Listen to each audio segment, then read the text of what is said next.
जय माता दी भाई। ओम साई काल का सभी को जय माता दी गुरु माँ। मैं जय माँ भद्रकाली कालका माँ की बेटी बिलंदपुर दरबार से।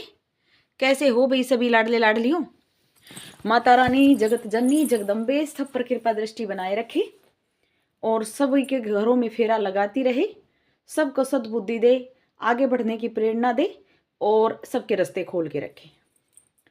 तो आज बात करते हैं, जो इंसान दो नाव में सवार होता है वो कभी पार नहीं लगता, वो डूबता ही डूबता है।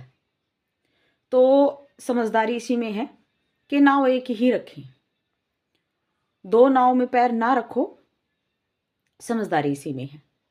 तो एक कहानी बताती हूँ। अपनी कुलदेवी को नहीं मनाया गया,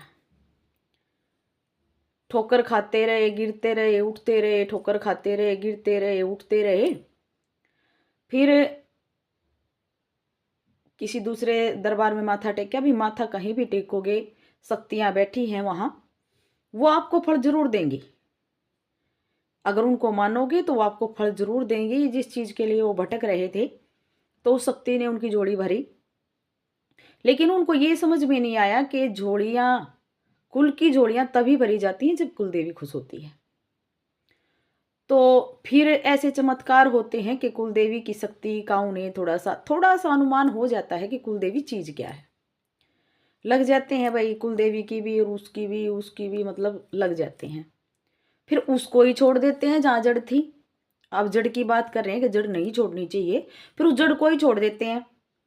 जो उस जड़ के नियम थे उन नियमों को ही छोड़ देते हैं, उन नियमों को ही नहीं करते। और एक बार नवरात्रि में कुलदेवी की जोत जगा दी, उस जोत को ही चूहे उठाए उठाए घूम रहे हैं।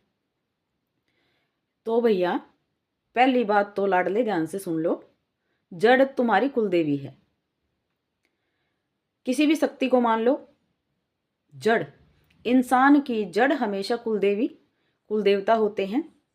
और इस चीज से अंदाजा लगा लो कि तैयारी होने के बावजूद भी आपका बुलावा नहीं आ रहा तो कुलदेवी आपको से नाराज है, कोई कारण है।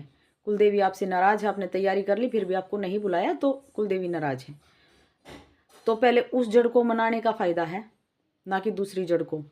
चलो फिर भी कोई बात नहीं, आप जड़ को मनाओ, लेकिन एक जगह रुक के मनाओ, एक जगह रुक के मनाओ।